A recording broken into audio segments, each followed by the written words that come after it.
औज़ुबिल्लाहि मिनश्शैतानिर्रजीम बिस्मिल्लाहिर्रहमानिर्रहीम। मैं हूँ ज़हर अहमद खान और आप देख रहे हैं मेरा फेसबुक और यूट्यूब चैनल अबलाग टीवी और मेरा Facebook page UK point, TikTok और लिंक्डइन। आज का वीलॉग जो है इंतहाई अहम तरीन होने जा रहा है। हम आपको इसमें कुछ अहम तरीन और ख़ास मुल्की हालात को जो दरपेश चीज़ें हैं उस पर हम एक सैर हासिल गुफ्तगू करेंगे और आपको बताएंगे कि क्या क्या चीज़ें मुल्क में हो रही हैं। हम आपको पहले एक शॉर्टली ब्रीफ कर देते हैं ताकि जब आप सारे डाट कनेक्ट करें तो आपको मालूम हो जाए कि कहां से चीज़ कैसे चल रही हैं और मुल्क में क्या हो रहा है और कौन इल्ज़ाम तराशियां कर रहा है। सबसे पहले हम आपको बताएंगे कि इस मुल्क में जो है कौमी सलामती का खतरा जो है वो कौन है, कौन बन रहा है और किस पर इल्जाम धरा जा रहा है और कौन से दो आईनी इदारे जो हैं वो आमने सामने आ चुके हैं, उनके मामला जो हैं वो बिगड़ते जा रहे हैं।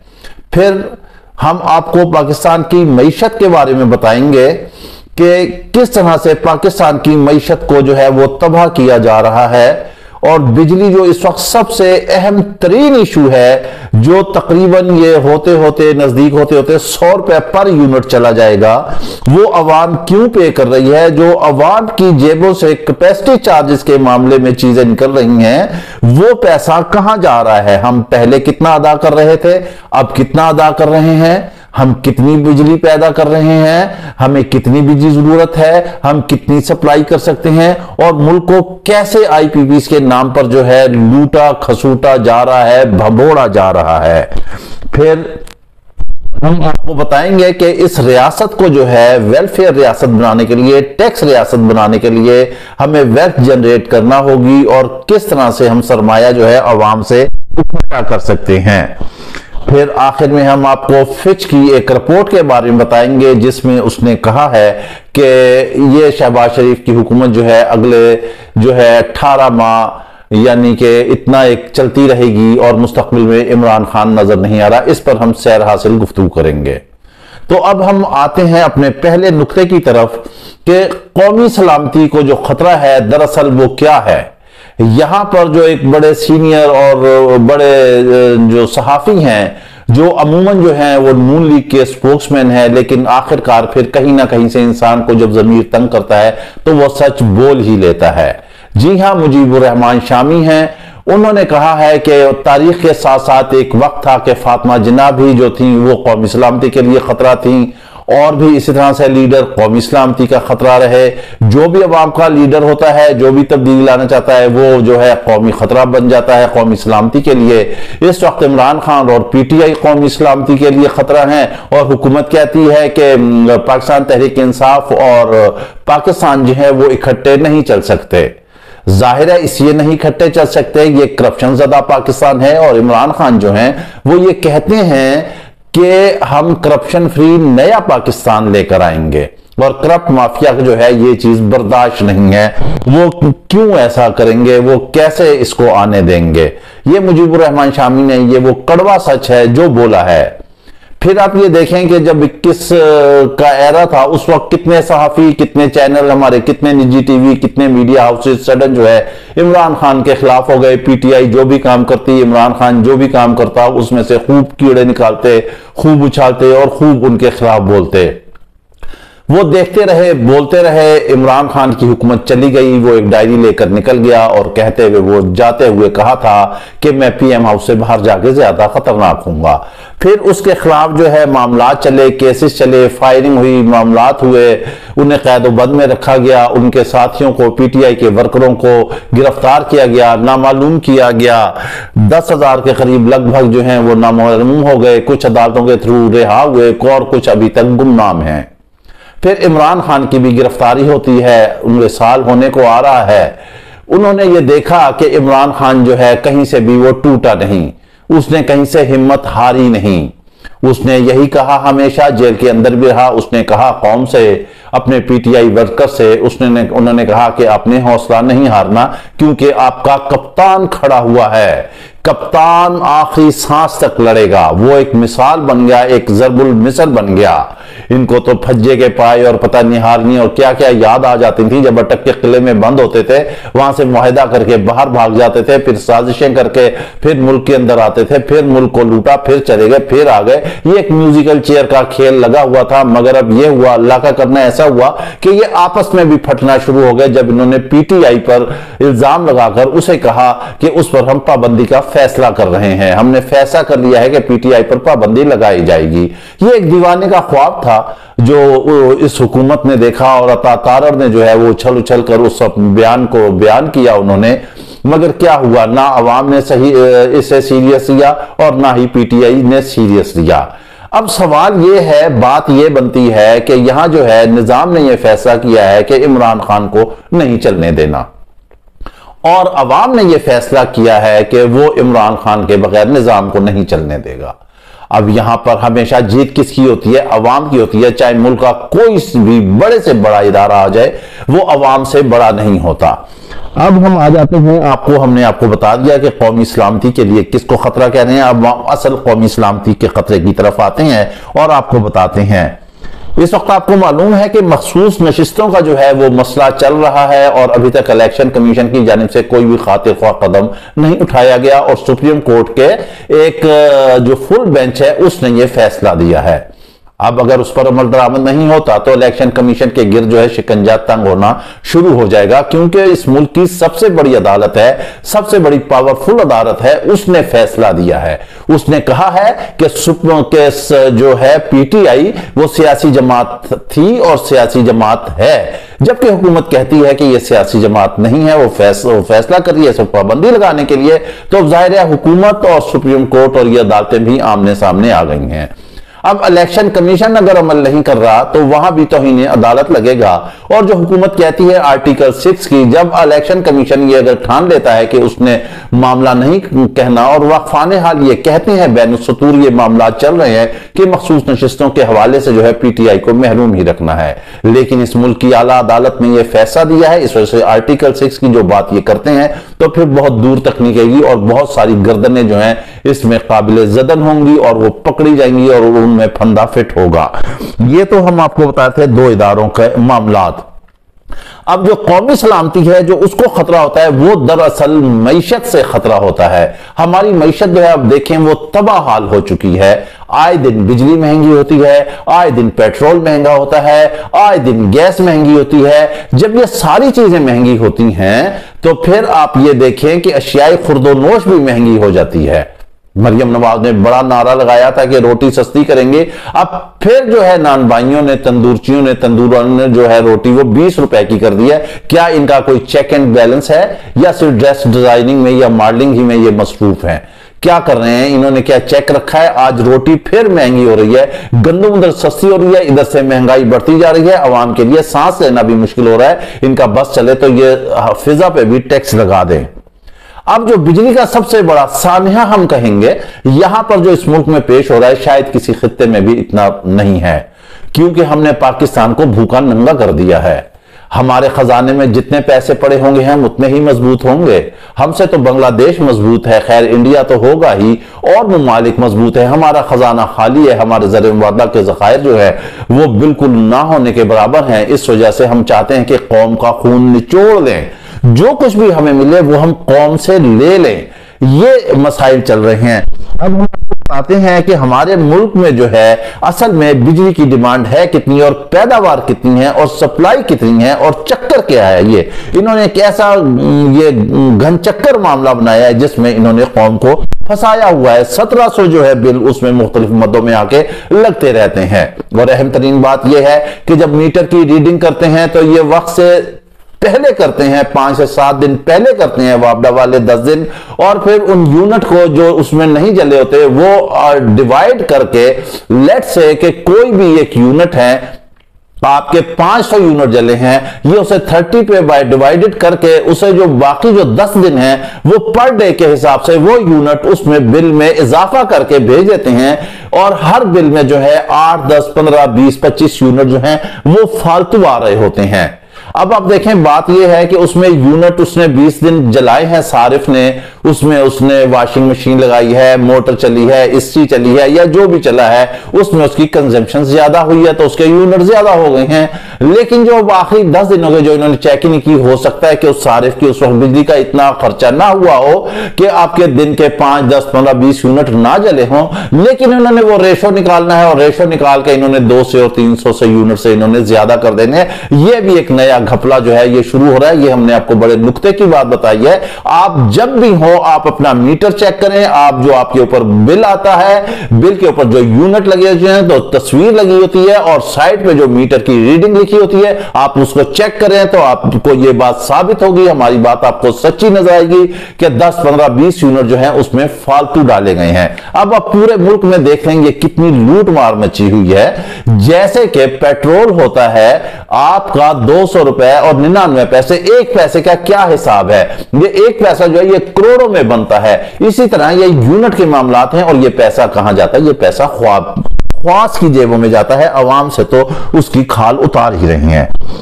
पाकिस्तान में जो बिजली की डिमांड है वो हम आपको बता रहे हैं कि वो है 31,000 मेगावाट, ठीक है। और जो इस वक्त पैदावारी सलाहियत है जो है वो है 43,400 मेगावाट। और जो हमारा सिस्टम है, जो हमारे खंबे हैं, जो हमारी तारें हैं, जो हमारा निजाम है, जो हमारा बिजली सप्लाई का जो हमारा सिस्टम है, उससे हम जो पूरे मुल्क में जो है वो हम 22,000 मेगावाट पहुंचा सकते हैं। इससे आगे हमारा निजाम ही जवाब दे देता है। ये जो हमने आपको बताई है ना 31,000 जो डिमांड है, ये वो डिमांड है जो मुल्क के कारखाने, फैक्ट्रियां, घर सारे जो है विद इन नो सेकंड आपकी लाइट ना जाए और ये कंज्यूम होती रहेगी तो फिर ये लाइट आपकी पूरी पड़ जाती है। लेकिन हम जो है पैदावारी सलाहियत जो हमारी ज्यादा है, हम पैदा कर रहे हैं ज्यादा। हमारी जो साबिक हमारे मिनिस्टर हैं गौर, वो कहते हैं कि नहीं इतनी भी नहीं जरूरत है। वो कहते हैं कि 13,000 जो है ना वो कोई इतना जो है मेगावाट इसकी इतनी जरूरत है। अब हम बिजली जो फालतू आ रही है पहुंचाने की जो हमारी कैपेसिटी है, जो हमारी सकत है वो हमारी है 22,000 मेगावाट की, ठीक है ना। अब फालतू बिजली कहां जा रही है? अब आप ये देखें जो कोयले से हम बिजली पैदा कर रहे हैं वो तकरीबन कोई 25% के हिसाब से कर रहे हैं और हवा से जो कर रहे हैं 50% से भी कम है। मुल्क में 106 के करीब आईपीपी जो कंपनियां हैं यही वो ख्वास की हैं, ये लोगों की हैं। और जो ये फालतू बिजली पैदा कर रहे हैं ये आगे सप्लाई हो या ना हो, बिजली जाए या ना जाए, आगे जाए या ना, हमने एक मखसूस रकम जो है वो इन्हें देनी है। और वो रकम किस मद में जा रही है? वो जा रही है कैपेसिटी चार्जेस की मद में। कैपेसिटी चार्जेस की मद में अवाम का जो है वो खून निचोड़ा जा रहा है, वो कहीं भी नहीं जा रही। वो इनके आईपीपीज बंद पड़े हैं जैसे भी है, वो इनको क्योंकि मुआहिदा किया हुआ है और ये मुआहिदा किया हुआ है इसलिए वो आईपीपीज को वो सारे पैसे जाते हैं। अब ये हुकूमत चाह रही है और गालबन खबर यही है कि इन्होंने आईपीपीज के मुआहिदों में इजाफा कर दिया है। अब अगर यहां पर ऐसा निजाम आता है कि 31,000 मेगावाट जो हमारी बिजली पैदा होती है और हम 22,000 मेगावाट सप्लाई करने के काबिल हैं, हम निजाम को बेहतर करते हैं, बिजली बनती है जितनी हमारी जरूरत है, तो हमारा मुल्क खुशहाल हो सकता है। लेकिन चूंकि यहां ख्वास है, उन्हें नवाजा जाता है, उन्होंने आईपीपी महंगे दामों लगाए हुए हैं, वो एक कमाई का है और कौम को जो है कुर्बानी का है। अब हमने 43,400 मेगावाट बिजली तो हमने पैदा कर ली और हमें जो जरूरत है वो हमें जो है 22,000 मेगावाट से जो है वो ज्यादा जरूरत नहीं है, तो वो बाकी बिजली जो कैपेसिटी चार्जेस हैं वो इसकी मद में ले रहे हैं, कर रहे हैं। हम आपको बताते हैं ये पहले जो है अवाम से ये कोई 200 अरब रुपए जो है वो देते थे इजाफी। अब ये जब आईपीपी के सारे मामलात हुए तो ये 2,000 अरब सालाना अदा किए जा रहे हैं। अब आपको मालूम है कि ये रकम कहां जा रही है। कोई दुनिया का ऐसा मुल्क नहीं है जहां पर इतना अंधेर नगरी चौपट राज हो।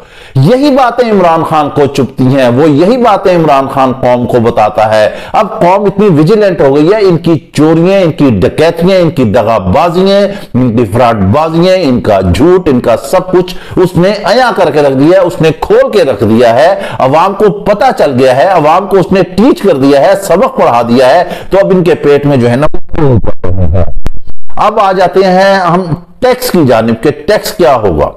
मईशत को इन्होंने, मुल्क को बिल्कुल तबाह बर्बाद कर दिया है। आप बाहर जरा सा खाना खाने जाएं होटल पे, आप कोई चीज खरीदें, आप तो टैक्स अदा कर रहे हैं, हर तरह से कर रहे हैं, लेकिन जब इन्होंने मुल्क में इतनी बेरोजगारी कर दी है, फैक्ट्रियां आपकी बंद हैं, आपकी सनतें बंद हैं, आपका तालीमी मैदान जो है वो बिल्कुल खाली जा रहा है, आपका टेक्निकल मैदान वो खाली जा रहा है, बेरोजगार है, बच्चे नौजवान हैं, वो हाथों में डिग्रियां लेकर फिर रहे हैं, उन्हें नौकरियां नहीं मिल रही हैं, खाने के लिए रोटी नहीं है, माहाना बिल की अदायगी के लिए पैसे नहीं है। अभी तो आप फिक्र ना करें, ये जुलाई है, ये अगस्त में आप बिल आ लेने दें, देखें आप कौम जो है ऐसे मछली की तरह तड़प के बाहर निकलेगी। 30,000, 40,000, 50,000, लाख, 1.5 लाख बिल देंगे, क्या करेंगे? वो बोटियां नोचेंगे, क्या करेंगे? ये हुक्मरानों को क्यों नहीं समझ आ रहा है? ये क्यों इतने नालायक हैं? इन्होंने जो है वो कर दी है। आप मुझे एक बात बताएं कि जब कौम टैक्स अदा नहीं करेगी, उसके पास खाने के लिए पैसा नहीं होगा, उसके पास नौकरी नहीं होगी, मुल्क में सरमायाकारी नहीं होगी, तो वो टैक्स कहां से देगी? कहां से देगी टैक्स? जो बड़े बड़े उमरा हैं, जो ख्वास हैं, इनके तो मामलात ही सारे बैरूनी दुनिया में, वहां रहते हैं, यहां से लूट मार करते हैं और वहां चले जाते हैं।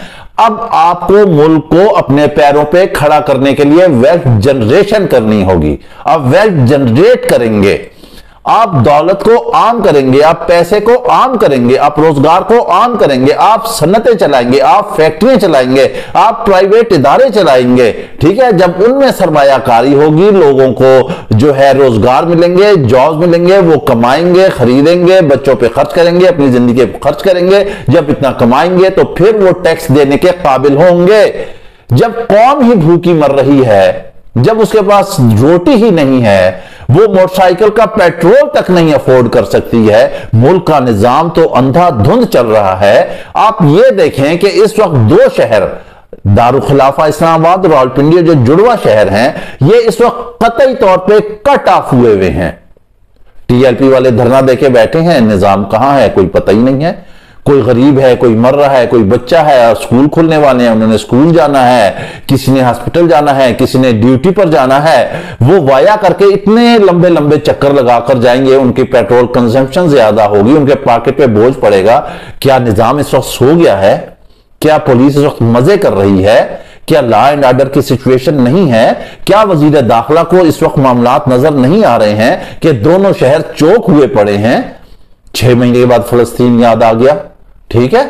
असल कहानी बताएं कि किस ये लाकर बिठाया है और क्या वजह है। हम पिछले वीलॉग में आपको हम इस हवाले से बता चुके हैं, आप उसे लाजमी देखिएगा, आपको पता चल जाएगा।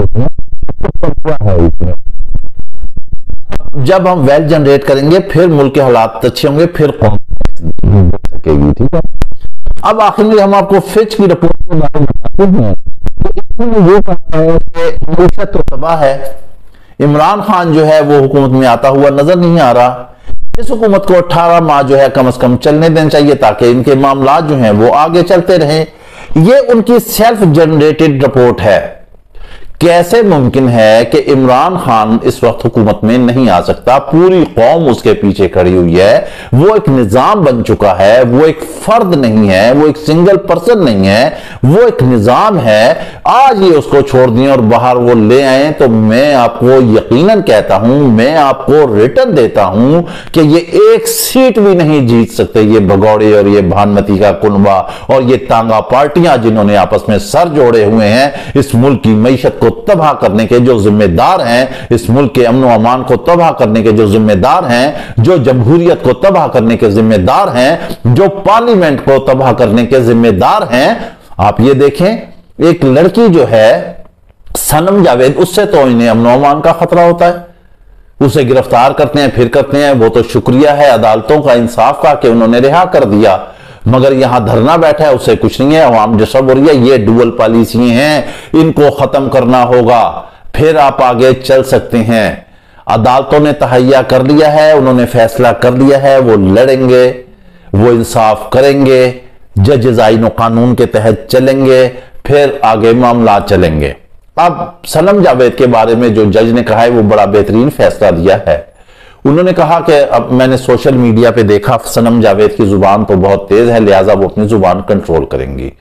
बिल्कुल हम जज साहब के इस फैसले से हम 100% नहीं 1000% हम जो है वो इससे इत्तफाक करते हैं। लेकिन जज साहब आपको ये चीज देखना होगा माजरत के साथ के मुबैना तौर पर यहां सिर्फ एक सनम जावेद नहीं, आप औरों की भी वीडियोस आप देख लें सोशल मीडिया पे, जो इस हुक्मरान हैं जो हुकूमतों में हैं उनकी भी आप जुबानें देख लीजिए, कैसे कैसे नारे लगाते रहे हैं, कैसे कैसे बुरा भला कहते रहे हैं, कैसे कैसे बिलो द बेल्ट करते रहे हैं। हम ये कहते हैं कि मुल्क की जो आला अदलिया है सुप्रीम कोर्ट, वो इस वक्त सियासतदानों को छोड़ दे, उन्हें रिहा करे, उनकी जमानतें दे, उनकी जमानतें लें, कप्तान को बाहर निकले, लेकिन अपने फैसले में एक SOP रखें कि एक हुदूद क़यूद बना दें, एक SOP बना दें, एक मैनेज बना दें कि उससे जो है कोई सियासतदान जो है वो कतई तौर पर उसे क्रॉस नहीं करेगा, अखलाकियात से नीचे नहीं जाएगा।